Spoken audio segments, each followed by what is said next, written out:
Nah kembali lagi seperti itu tadi Bu saya sampaikan. Maksudnya tadi teh senantiasa berlindung kepada Allah Subhanahu wa taala. Dan itulah akhir apa?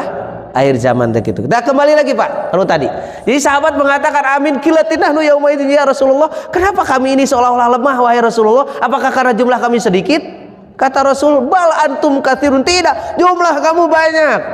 Walakinnakum gusaun ka gusail sail. Akan tetapi keadaan kamu itu seperti apa? Buih yang ada di lautan. Jika lihat buih yang ada di lautan membumbung tinggi tapi keropos lemah. Angin ke sana ke kemari kaditu kadieu. Dilempar batu yang kecil pun apa sampai tembus ke bawah seperti itu. Lemah. Yang keduanya Rasul mengatakan thumma, ya kan? Tayanzi'anna fi qulubi aduwikum arrahb. Kemudian aku angkat rasa takut musuh di dalam diri mereka terhadap kamu. Ta eta Pak.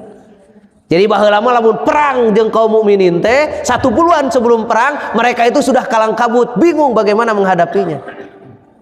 Aya-aya nama cigana teh ngagerean Pak ngahaja kaum mukminin teh. Lemah seperti dilemahkan. Yang ketiganya karena kemudian summa layuk difanna, aku tanamkan katanya dalam diri kalian itu ada sifat penyakitnya Pak yang disebut dengan al-wahnu, ya kan? Para sahabat bertanya wa mal wahna ya Rasulullah, apa al-wahnu itu ya Rasulullah? Kata Rasul, hubbud dunya wa karahiyatil maut, terlalu cinta terhadap dunia, takut menghadapi kematian. Begitu tah, itu yang terjadi sekarang. Ya. Itu. Terus selanjutnya Pak, Bu. Sini akan saya sampaikan tadi tentang apa? Urang teh dugikeun tabuh genep anu Pak ya? Oh aya ya. Oh, nanti ada tanya jawab Pak Ji. Oh iya. Siap betul. Ya. Saya sampaikan di sini mudah-mudahan nanti lengkapnya di pertemuan yang akan datang. Saya di sini secuil saja tentang apa? Berbicara tentang kehebatan apa? Perang Badar ya Pak ya. Saya sampaikan di sini. Ada bahasan dalam kitab, kebetulan saya punya kitab buku tentang sejarah namanya Al-Lu'lu'ul Maknun, ya, fi siratin nabiyil ma'mun, ya, yaitu Al-Lu'lu'ul Maknun tentang sirah atau perjalanan hidup Nabi SAW. Ada bahasan tentang di sini khosaisu ghazwati badrinil kubra, keistimewaan perang Badar Kubro. Tadi sudah dijelaskan. Kaum muslimin 314 melawan musuh yang waktu itu sudah tersebut canggih ya, kurang lebih 1000 orang lebih. Tapi qadarullah, Allah berikan apa? Kemenangan kepada kaum mukminin. Sehingga perang Badar ini mempunyai apa ya maksudnya kesan tersendiri yang mendalam, baik bagi kaum mukminin pun demikian bagi orang-orang kafir, orang-orang musyrik pada waktu itu. Karena pemimpin-pemimpin mereka tumbang di perang Badar. Termasuk salah seorang di antara tokoh yang kekeh gitu kan, ingin perang. Siapa? Sanes Abu Lahab. Abu Lahab itu giring Pak. Abu Lahab tidak ikut, tapi Abu Jahal. Ya, kalau Abu Lahab tidak ikut Pak, Abu Jahal. Padahal Abu Jahal itu kan kita lihat sejarahnya. Kan pada waktu itu kan kaum mukminin itu tidak akan berperang ini, tapi tadinya akan mencegat kafilah dagang yang menjadi ketuanya adalah Abu Sufyan, ya, yang membawa harta yang banyak, 1000 unta, kemudian 5000 keping emas, harta yang banyak dan yang lainnya, yang hanya dikawal oleh 40 orang. Maka kata Nabi SAW, kita cegat nanti, ya, seperti itu. Cuman qadarullah, Abu Sufyan ini mengambil jalan yang lain. Nah, kemudian menyuruh juga kepada seorang bejaan orang Mekah begitu, bahwa kaum umat Muhammad akan menyerang. Makanya mereka mempersiapkan diri semuanya. Jadi gitu Pak ya, kalau bahasa kita mah. Abu Sufyan pulang ya, membawa kafilah dagangnya seperti itu. Nabi akan hendak menyerang. Nah, yang musuh tadi kan sudah dikatakan yang lain yang dipimpin oleh Abu Jahal, Abu Jahal tadi datang. Qadarullah kalau bahasa kita mah papaliwat jalan teh menurang mah Pak. Jadi Abu Sufyan mah masuk ke Mekah selamat. Nabi SAW dengan sahabatnya. Jadi tepang dengan itu. Padahal Abu Sufyan sudah mengatakan kepada Abu Jahal, kepada pemimpinnya itu seperti itu, pulang lagi, jangan berperang dengan umat Muhammad karena kita sudah selamat. Begitu. Sama Nabi pun Pak, ketika bermusyawarah dengan para sahabat, bagaimana pendapat kalian? Apakah kita akan melanjutkan perang ya dengan orang-orang musyrikin, atau kita akan kembali sebab targetan kita tidak ketemu kan, sudah sampai. Maka Nabi memusyawarahkan itu semua Pak. Lihat hebatnya umat tinggali sahabat Nabi. Kalau kita lihat nanti Nabi Musa ketika mengajak umatnya untuk berperang, maka umat Nabi Musa mengatakan idhab anta wa rabbuka, gitu. Pergilah kamu sendiri cenah ya, dan Tuhanmu. Faqatila, silahkan kamu berdua berperang. Inna hahuna qaidun, kami akan tinggal diam di sini. Begitu Bani Israel. Tapi umat Nabi Muhammad tidak seperti itu. Ditanyakan, bagaimana menurut kalian? Kata Nabi, kita pulang lagi atau kita melanjutkan peperangan? Maka para sahabat mayoritas mengatakan, ya kan, wahai Rasulullah, gitu kan, idhab anta wa rabbuka, berperanglah engkau dengan Tuhanmu. Ya, lihat bahasanya, inna kunna ma'akum, inna ma'akuma, ya kan, muqatilan, jangan khawatir, kami semua akan ikut pergi bersamamu untuk berperang. Tah sahabat Nabi. Bahkan disebutkan pada dalam hadis yang lainnya Pak, disebutkan selanjutnya, kalaulah engkau memerintahkan kepada kami untuk mengarungi lautan bersamamu, maka tidak akan bergeming sedikit pun dalam diriku, aku akan ikut bersamamu. Kalau harus sungai telusuri seperti itu, melewati jalan-jalan sungai, maka aku pun akan ikut bersertamu. Masya Allah, tinggali hebat, tidak getar.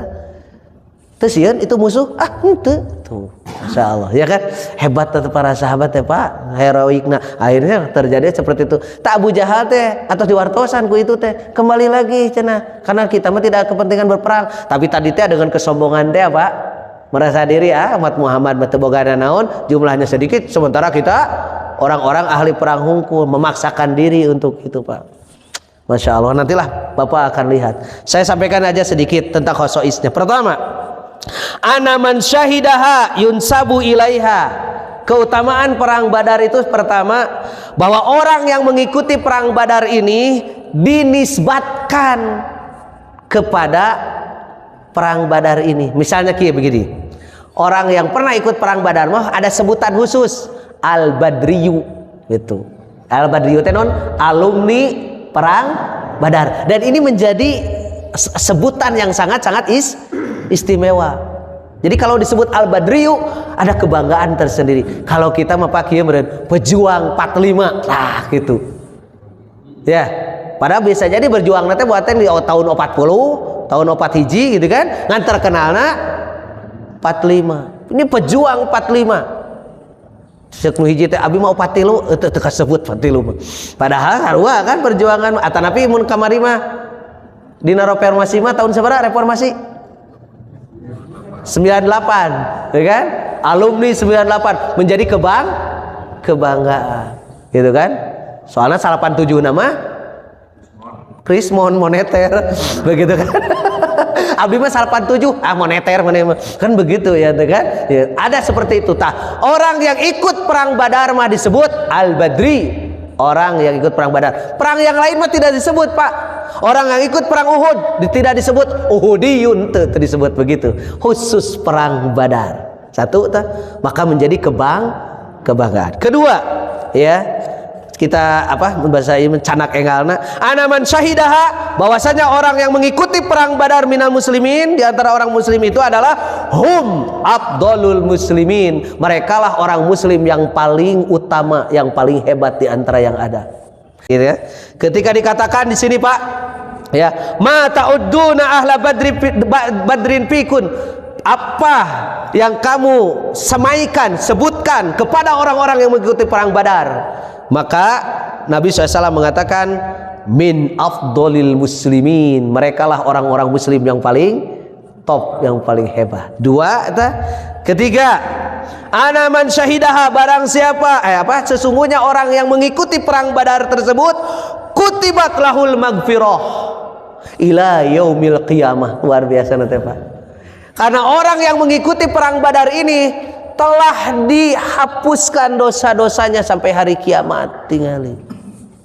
Wah, luar biasanya. Maka mereka menginginkan dosanya sudah diampuni sampai hari kiamat. Ya.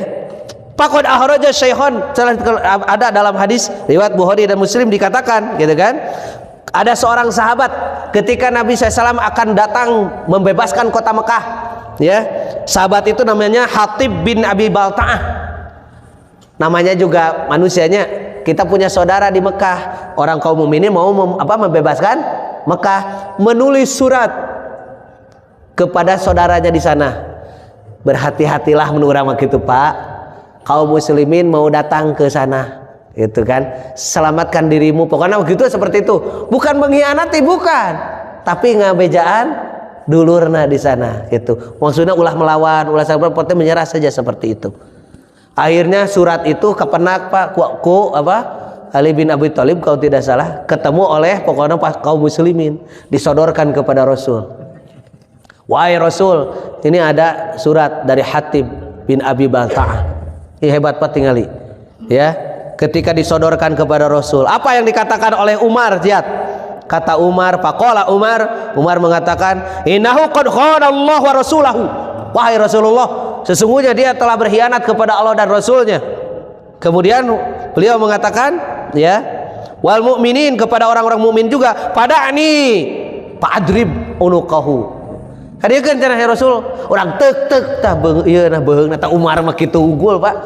Umar mah hadena tehnya tegas jeung sajabina Umar mah. Tapi dah begitulah Pak hebatnya. Tadi na hadis Umar mah saking hebatna Umar nepikeun kalamun aya setan berpapasan dengan Umar, eta setan neangan jalan nu lain coba. Itu hadisnya sahih Pak. Saking hebatna Umar bin Khattab. Kalau ada setan berpapasan dengan Umar, maka setan akan mengambil jalan yang lain. Takut kepada Umar.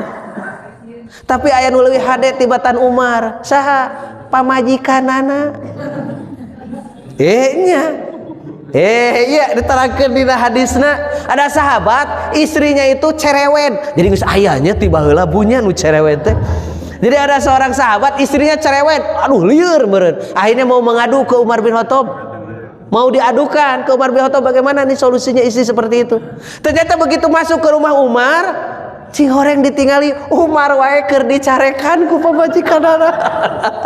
Umar wae keur dicarekan ku pamajikanana tingali. Setan wae sieun ku Umar mah, kali Umar dicarekan ku pamajikanana, berarti pamajikanana teh leuwih tibatan. Nah gitu. Sanes leuwih tibatan Umar lain leuwih tibatan setan. Ya begitu. Kan tingali tah Pak, hebat pamaji istri teh begitu. Ya, preman sararieun sararea. Wah majikan mah dicarekan. Montong balik sia teu mawa duit mah cicing ulang tingali pada batur basararia. Tah eta ibu-ibu teh ya. Luar biasa. Tah, wede kanu tadi itu hebat tingali. Kata Umar, "Ya Rasulullah, sini datangkan dia kepadaku. Aku akan penggal kepalanya." Lihat apa yang dikatakan oleh Rasul. Kata Rasul, "Alaisa min ahli Badrin?" Bukankah dia orang yang pernah ikut perang Badar? Tuh, gitu kan? Ya. Maka la'alallaha attala'a ala ahli Badrin. Ya, semoga Allah Subhanahu wa taala tadi mentolerir ahli Badar. Kenapa? I'malu ma syi'tum. Karena Allah Subhanahu wa taala mengatakan, kerjakanlah apa yang kamu inginkan. Wajabat lakumul jannah, karena surga sudah wajib bagimu. Luar biasa, ya kan? Faqad ghafartu lakum, dan sungguh aku telah mengampuni dosa-dosa kalian. Tuh Pak, jadi nu ikut perang Badar mah dosanya diampuni sampai hari ya.